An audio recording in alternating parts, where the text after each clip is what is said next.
आज हम लोग क्विक रिवीजन में D'Alembert's ratio test revision करने वाले हैं जो आपके एग्जाम में पूछा गया है। इसके पहले हम लोग को कंपैरिजन टेस्ट, कुछ कंडेंसेशन टेस्ट का यूज करके हम लोग infinite series u1 plus u2 plus dot dot और un में nth टर्म पर हम लोग बताते थे कि ये सीरीज कन्वर्जेंट है या डाइवर्जेंट है। हम लोग इसी nth टर्म से बताएंगे डी एलम्बर्ट्स रेशो टेस्ट में, जैसे un के जस्ट आगे का टर्म un+1 का रेशो में जब हम n का वैल्यू इन्फिनिटी पुट करेंगे और जो मान आएगा वो l का वैल्यू यदि ग्रेटर देन 1 रहेगा तो कन्वर्जेंट, यदि लेस देन 1 रहेगा तो डाइवर्जेंट। ये हमको आज प्रूफ करना है डी एलम्बर्ट्स रेशो टेस्ट में। ओवरऑल कोई सीरीज है, उसमें लास्ट टर्म un और un+1 का रेशो में जब हम n को इन्फिनिटी पर ले जाएंगे, उस कंडीशन में जो मेरा लिमिट निकलेगा, अगर उसका वैल्यू 1 से ग्रेटर रहा, मीन 2 3 एनीथिंग, उस कंडीशन में ये मेरा कन्वर्जेंट होगा। आई मीन इसका वैल्यू फाइनाइट निकलेगा। जैसे यहाँ पर हम डायग्राम बनाए हैं, ये मेरा जो है un/un+1 है, और अगर हम इसमें n को इन्फिनिटी पर ले जाए, उस कंडीशन में l का जो वैल्यू होगा, ये वैल्यू 1 से ग्रेटर है। और हम लोग जानते हैं l और un/un+1 के बीच इतना कम का गैप होता है कि जो हम दोनों को घटाएंगे उसका वैल्यू एप्सिलॉन से भी कम होता है। ये एप्सिलॉन बहुत ही छोटी संख्या है, और जब हम मोड को हटाएंगे तो ये ग्रेटर देन माइनस एप्सिलॉन और लेस देन एप्सिलॉन होगा। क्योंकि हम लोग un/un+1 चाहिए, जो बेकार है इसको हटा देना है, तो प्लस एल सब में कर देंगे, तो l minus epsilon less than un/un+1 less than l plus epsilon. Okay, ये तो इसके बीच का डिफरेंस का बात था। लेकिन कन्वर्जेंसी और डाइवर्जेंसी एक के करीब इफेक्ट करती है। इसका मतलब l को एक के करीब होने के लिए l में कुछ घटाना होगा। अगर हम l में एप्सिलॉन घटा रहे हैं तब वो एक के करीब होगा। इसका मतलब l ग्रेटर देन 1 के लिए हमको l में एप्सिलॉन घटाना होगा, और l में एप्सिलॉन घटाने से हमारा तात्पर्य इस कंडीशन है, मतलब l ग्रेटर देन 1 के लिए हमको ये कंडीशन लेना होगा। ओवरऑल सारा चीज हम लोग यहाँ पर किए, और हमको ये कंडीशन लेना था l ग्रेटर देन 1 के लिए। सेम फंडा l ग्रेटर देन 1 के लिए हम लोग इस कंडीशन को लेंगे। केस फर्स्ट में l क्या है, 1 से ग्रेटर है। अगर हम l में 0 के करीब संख्या घटाएंगे तो वो भी तो 1 से ग्रेटर होगा ना। एप्सिलॉन बहुत ही छोटी संख्या, टेंस टू 0, समझ लो आप उसको 0, ठीक है ना। इसका मतलब l minus epsilon greater than 1। इसको इजी करने के लिए हम लोग l माइनस एप्सिलॉन को r मान लिए, आगे काम देगा, ठीक। क्योंकि हमको इस कंडीशन को लेना था, तो हम लोग इस कंडीशन को हूबहू यहाँ पर लिख लिए। क्योंकि ये टर्म मेरा ग्रेटर है, तो जब हम इस टर्म को इधर लाए तो ये टर्म मेरा ग्रेटर का सिंबल यहाँ लगा। ओके, और ये कंडीशन जो है मेरा n greater than equal to m के लिए। अब ये है क्या फंडा, मतलब जब हम n का वैल्यू m से बड़ा या उससे उसके बराबर लेंगे, उस कंडीशन में ये u वाला टर्म जो है ग्रेटर होगा। मतलब u वाला टर्म तभी ग्रेटर होगा जब हम उसका वैल्यू m या m से ज्यादा लेंगे। मतलब u3 v3 से बड़ा है, u4 v4 से बड़ा है। लेकिन ऐसा नहीं है, u1 भी बड़ा होगा v1 से, u1 v1 से छोटा भी हो सकता है। That's clear. इसका मतलब इस कंडीशन के लिए n का वैल्यू m या m से बड़ा है, तो हम लोग n का वैल्यू m या m से ग्रेटर लेंगे, ठीक। क्योंकि यहाँ पर हम स्टार्टिंग टर्म क्या लिया है, m+0 m+1 m+2 से लेकर के लास्ट टर्म क्या होगा। क्योंकि जैसे हम लोग एग्जांपल देखो 1+2+3 से इसका लास्ट टर्म को हम लोग n से डिनोट करते थे इन्फिनिटी पर। देन इसी फंडे से हम लोग यहाँ पर 0+1+2 के सीरीज में हम लोग लास्ट टर्म n-1 लेते थे। क्यों? क्योंकि एक एक्स्ट्रा टर्म 0 आ गया था, तो इस टर्म के लिए हम लोग यहाँ पे -1 किए थे। सेम यही फंडा यहाँ पर, यहाँ m+0 एक टर्म एक्स्ट्रा आया हुआ है आपका, तो हम लोग यहाँ पर p में -0 करेंगे। क्योंकि यहाँ p का वेरिएबल ले रहे हैं। क्यों ले रहे हैं? क्योंकि यहाँ n पहले से है। ओके, तो जहां n था वहां पर हम लोग m पुट किए, सेम इसको उठा के यहाँ लिख लिए। फिर m+1 था, जहां n था वहां m+1 पुट किए, सेम इसको यहाँ उतार लिए, सिर्फ m+1। अच्छा, इसको इधर बनाया हुआ है, m पुट किए m+1 m+2 से पुट करते करते हम लोग p-1, हम लोग m पुट किए m+1 पुट किए m+2 पुट किए, से लास्ट टर्म है p-1, तो हम लोग लास्ट टर्म p-1 तक जाएंगे, और फिर इसका हम लोग मल्टीप्लाई करें। मल्टीप्लाई करने के बाद क्या हो, um+1 से um+1 छपाछप, मतलब इससे सारा टर्म जो है कैंसिल होते जाएगा, लेकिन बचेगा क्या, um बचेगा और up बचेगा।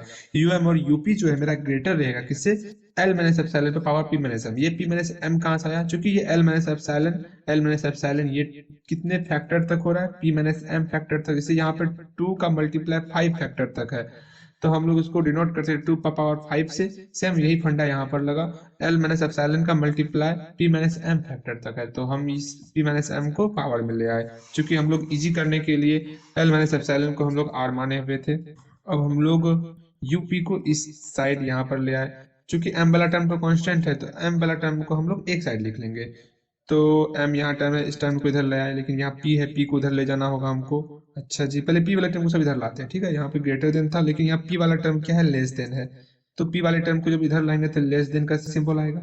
यहाँ पर यू एम, सेम वही टर्म यहाँ पर हम लोग उतार लिया। ओके, अब आगे देखो आप, नेक्स्ट इस टर्म को तोड़े, इस टर्म को और सॉल्व किए, माइनस पी प्लस एम, फिर दोनों को अलग अलग कर लिए मल्टीप्लाई के रूप में, इस पे पावर माइनस पी, इस पे पावर एम।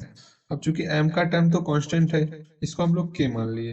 और चूंकि हम लोग जानते हैं 1/r पर पावर p जो है मेरा ज्योमेट्रिक सीरीज है, ज्योमेट्रिक सीरीज में उसका जो क्रिटिकल रेशियो होता है यदि लेस देन 1 होगा तो वो मेरा कन्वर्जेंट होता है। इस कंडीशन से ये जो है 1/r पर पावर p जो है मेरा कन्वर्जेंट होगा। जब ये कन्वर्जेंट होगा तो इससे छोटा का ही मान क्या होगा, कन्वर्जेंट होगा।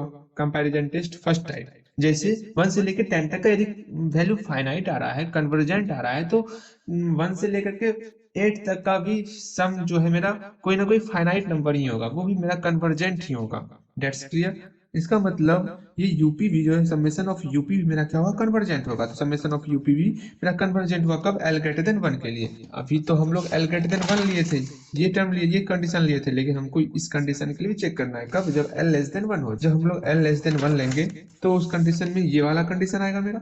अब हमको second case L less than 1 लेना है, ये तो फर्स्ट केस था। सेकंड केस में एल लेस देन 1 के लिए ये कंडीशन होगा। ये कंडीशन क्यों हुआ, क्योंकि एल जो है 1 से छोटा है और कन्वर्जेंसी 1 के करीब होगा, तो एल को 1 के करीब जाने के लिए इसमें एल में कुछ ना कुछ जोड़ना होगा।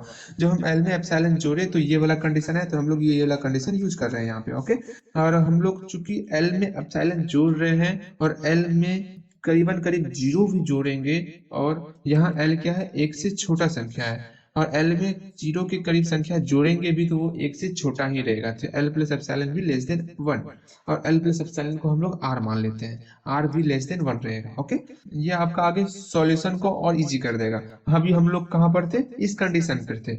यहाँ से इस कंडीशन को हम लोग यूज किए एल लेस देन एप्सिलॉन के लिए, क्योंकि ये कंडीशन जो है n greater than equal to m के लिए सेटिस्फाई थी। देन दैट कंडीशन हम लोग एन की जगह पर एम या एम से ग्रेटर m+1 m+2 ये यूज करेंगे।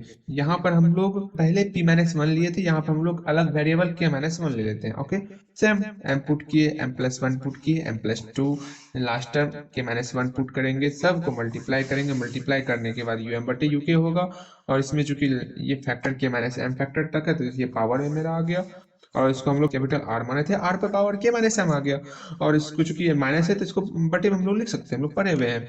तो आर पर पावर के बटे आर पर पावर एम, जो जितना मेरा एम का टर्म है उसको एक साइड कर लिए, जितना के का टर्म है उसको एक साइड कर लिए, जितना भी मेरा एम का टर्म है उसको हम लोग एक कांस्टेंट लैम्डा मान लिए, और ये आर पर पावर के को इधर लाए तो 1/r पर पावर के। तो 1/r पर पावर के क्या है मेरा, एक ज्योमेट्रिक सीरीज है, और हम लोग जानते हैं ज्योमेट्रिक सीरीज में यदि 1/r का वैल्यू ग्रेटर देन 1 होगा तो वो मेरा क्या होता है, डाइवर्जेंट होता है, इसलिए मैं डाइवर्जेंट हुआ। और 1/r का वैल्यू ग्रेटर देन 1 क्यों हुआ, ये r और कोई नहीं एल प्लस एप्सिलॉन ही है, और ये r का वैल्यू हम लोग लेस देन 1 लिए हैं, और कोई भी चीज अगर 1 से छोटी हो, जैसे 0.5, तो ये हमेशा ग्रेटर देन 1 ही होगा, इसलिए यहाँ पर 1/r का वैल्यू ग्रेटर देन 1 है। ओके, देन ये मेरा डाइवर्जेंट आ गया, और डाइवर्जेंट से बड़ा का वैल्यू इनफाइनाइट ही निकलेगा। अगर ये मेरा सम जो है डाइवर्जेंट हो रहा है, मतलब इन्फिनिटी हो रहा है, तो इन्फिनिटी से बड़ा का वैल्यू भी इन्फिनिटी ही निकलेगा। इसका मतलब समेशन ऑफ यूके भी मेरा इन्फिनिटी निकला।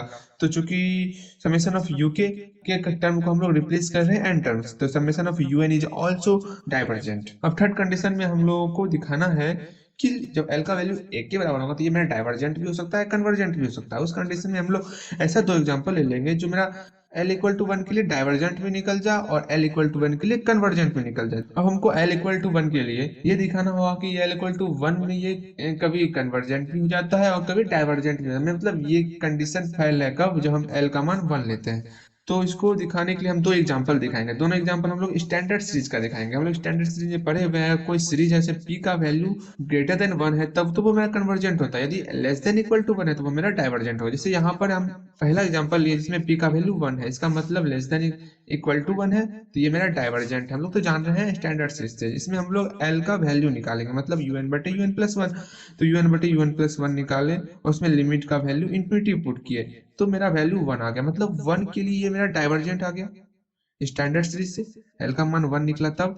अब हम सेकंड, ये जो मेरा सेकंड एग्जांपल है, इसमें पी का वैल्यू 2 है, मीन पी का वैल्यू 2 मतलब ग्रेटर देन 1, ग्रेटर देन 1 मेरा कन्वर्जेंट होता है, इसका वैल्यू कन्वर्जेंट हुआ। अब हम लोग एल का वैल्यू निकालेंगे और देखेंगे क्या इसका वैल्यू 1 निकल रहा है।